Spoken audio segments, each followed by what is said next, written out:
উফ, কদিন ধরে কি গরম পড়েছে বল, আর পারা যাচ্ছে না। ঠিক বলেছিস পচা। আমিও দিনে 5 বার করে নুন চিনির জল খাচ্ছি, তাও মাঝে মাঝে প্রেশারটা কমে গিয়ে মাথাটা যা ঘোরাচ্ছে না রে। আমি তো দিনে 4-5 বার চান করছি, তাও কেমন কাহিল হয়ে পড়ছি দেখ। কি রে বেল্টু, তুই বসার পর থেকে এরকম লাফঝাপ করছিস কেন? সারা শরীরে খুব ঘামাচি হয়েছে, ভীষণ চুলকানি। উফ, কি চুলকানি রে বাবা। ঠান্ডা কুলকুল পাউডার লাগাচ্ছি, ও ছাই কিছুই হচ্ছে না। আর দেখ, নীলটাও এখনো আসছে না। আমার মনে হচ্ছে ওরও ঘামাচি হয়েছে, তাই বাড়ি থেকে বেরোতে পারছে না। এমন সময় নীল হাসি মুখে ক্লাবে ঢোকে। আরে না রে বিল্টু, আমার ঘামাচি হয়নি। বিল্টু তার পিঠ চুলকাতে চুলকাতে বলে, আচ্ছা এলি তবে, তাই এত দেরি করলি কেন? কদিন যা গরম যাচ্ছে, রাতে ঠিক করে ঘুমোতেই পারছি না। দুপুরে খেয়ে দিয়ে একটু শুতেই চোখটা লেগে গেছিল। পচা ক্লাবের রেডিওটার চ্যানেল চেঞ্জ করতে করতে খবরের চ্যানেল আসতেই একটা খবর শুনে থেমে যায়। কিরে বিল্টু, খবরে কি সব বলছে?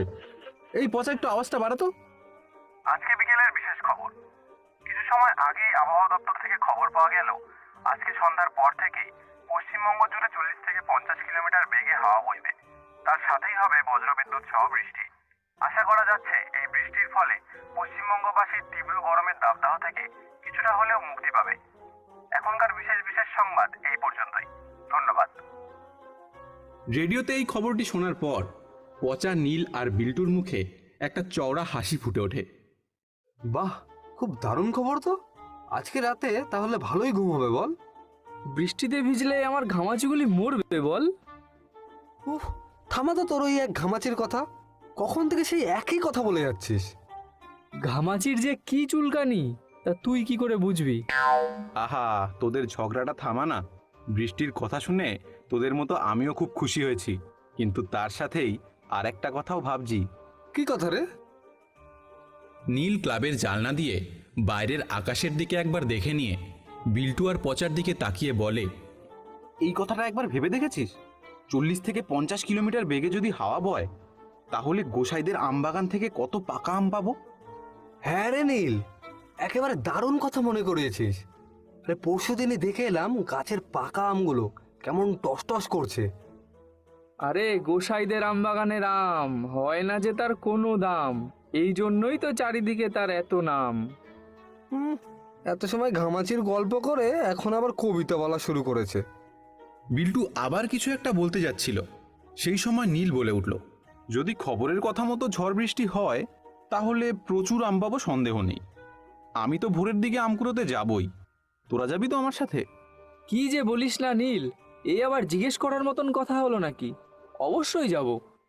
আরে তুই কখন বেরোবি শুধু এইটুকু বল।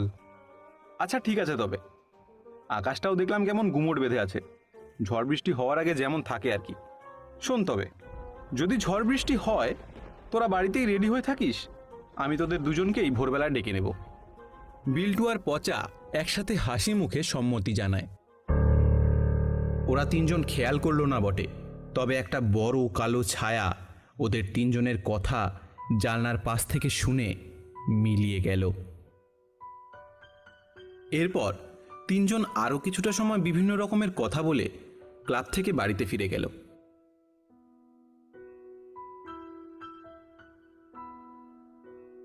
পচা বাড়ি ফিরে তার জানলার ধারে বসে বাইরের ঝড়ো হাওয়ার দাপট দেখতে লাগলো আর মনে মনে আমের কথা চিন্তা করতে লাগলো।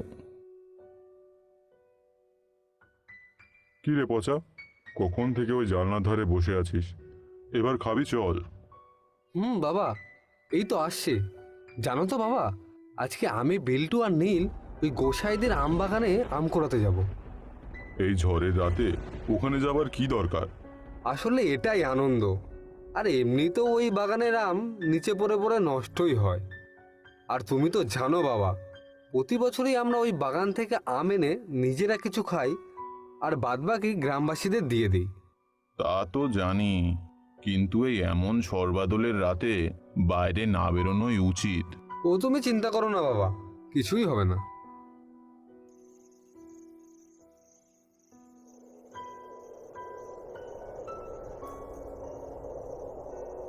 পচা, এ পচা, আম কুড়োতে যাবি না? তাড়াতাড়ি আয়। পচা, এ পচা, আম কুড়োতে যাবি না? তাড়াতাড়ি আয়। নীলের আওয়াজে পচার ঘুম ভেঙে যায়। নীল ডাকলো না? পচা একবার দেওয়াল ঘড়ির দিকে তাকিয়ে দেখে রাত 3টে বাজে। পচা বাইরে বেরিয়ে দেখে নীল মাথা নিচু করে ঘর থেকে কিছুটা দূরে অন্ধকার জায়গাতে দাঁড়িয়ে আছে। বাইরে বৃষ্টিটা কমলেও বেশ জোরে শনশন করে হাওয়া বইছে। কি রে, তাড়াতাড়ি চল এবার। তুই তো বলেছিলি ভোরের দিকে যাবে, কিন্তু এখন তো মাঝরাত। ভোরের দিকে আমার অসুবিধা আছে, এখনই চল, সব আমগুলি কুড়িয়ে নি। বিল্টু কোথায়? ও তো যাবে বলেছিল, ওকে ডাকিসনি? ওকেও ডেকেছি, ও যাবে না বললো, ওর শরীরটা ভালো নয়। ওই বিল্টু যে কিনা প্রতি বছরই সবার আগে তৈরি থেকে আম কুড়োতে যাওয়ার জন্য, সে না করলো। আর বিকালের দিকেও তো বললো যাবে। ওর কথা ছাড়, এবার তাড়াতাড়ি চল, ভোর হয়ে যাবে আর কিছু সময়ের মধ্যেই। পচা আর নীলের কথা শুনে পচার বাবাও তত সময়ে ঘুম থেকে উঠে বাইরে বেরিয়ে এসছে। এখনো তো ভোরই হয়নি, এই অন্ধকার রাতে কি দরকার ওই আমবাগানে যাওয়ার? পচার কিচ্ছু হবে না কাকু, আমি আছি তো।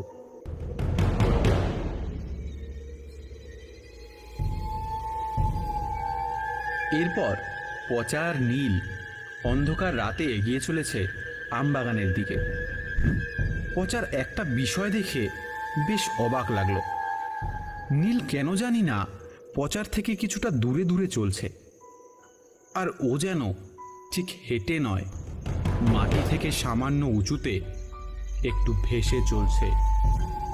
অন্ধকারের দূরের জঙ্গল থেকে এক রাত পাখি বিকটভাবে চিৎকার করে উঠছে, যেন অমঙ্গল কিছু এই জঙ্গলে এসেছে।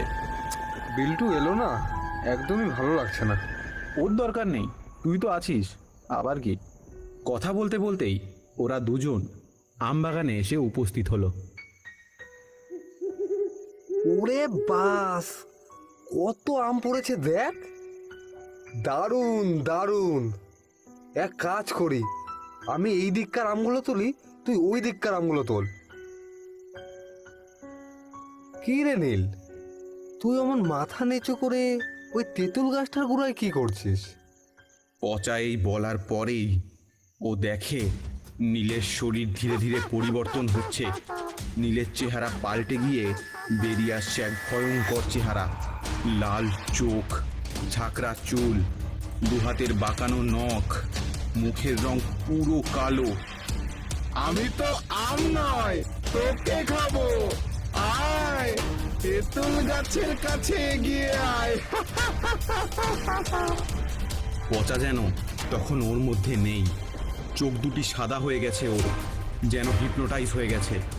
এক পা দুপা করে পচা এগিয়ে যেতে লাগলো সেই ভয়ঙ্কর চেহারার দিকে। ঠিক সেই সময় পেছন থেকে চিৎকার ভেসে আসতে লাগলো। পচা, তুই আর এক পাও এগোস না, না হলে তুই বাঁচবি না। পচা, পচা, ওটা নিশি, তোকে মায়ার জালে আটকে মেরে ফেলতে চাইছে, তুই ওদিকে আর যাস না। পচা, পচা, এই পচা! পচা তখন অনেকটা এগিয়ে গেছে। শুভ শক্তি আর কৃতিত্বের ভালোবাসার জোর থেকে কখনোই অশুভ শক্তি বড় হতে পারে না। সেই জন্যই পচার তখনই চেতনা ফিরে আসে। পচার বাবা বিল্টু আর আসল নীল তত সময়ে পচার কাছে পৌঁছে গেছে। পচার বাবা পচার কাছে পৌঁছেই গঙ্গার জল ছিটিয়ে দেয় ওর সারা গায়ে, আর কিছুটা ওই তেঁতুল গাছের দিকে। গায়ে গঙ্গার জল পড়তেই নিশি চিৎকার করে ওঠে, জ্বলে গেল! তোরা আজ বেঁচে গেলি, ছাড়বো না তোদের। এই বলেই নিমেষে অন্ধকারে মিলিয়ে যায় নিশি। বাবা, তুমি আর আমার বন্ধুরা আজ না এলে আমি আজ বাঁচতামই না। তোরা চলে যাওয়ার কিছুক্ষণ পরেই নীল তোকে ডাকতে আসে, আর তখনই আমি বুঝতে পারি এই আমাবস্যার রাতে নিশি নীলের বেশে তোকে নিয়ে গেছে। এই নিশি মানুষের বেশে ঘুরে বেড়ায়, আর সুযোগ পেলেই বন্ধু বা অন্য কারোর মতো সেজে নিরীহ মানুষদের নিজের মায়াজালে জড়িয়ে মেরে ফেলে। তবে নীল যদি না আসতো, আজ তোকে বাঁচাতে পারতাম না। এটাই হয়তো বন্ধুত্বের জোর। আমি যেখানে ভেবেছিলাম ভোরের দিকে ডাকতে যাব, কি মনে হলো কিছুক্ষণ আগেই তোকে আর বিল্টুকে ডাকতে গেলাম। ভালোবাসা সব থেকে পবিত্র আর মহৎ। ওদের বন্ধুত্বর ভালোবাসার কাছে ওই নিশি কিছুই না। যাই হোক, আমাদের বন্ধু যে পুরো ঠিক আছে, তার থেকে বড় আর কি হয়। এটাই কত আনন্দের। চলো চলো, সবাই এবার বাড়ি যাই।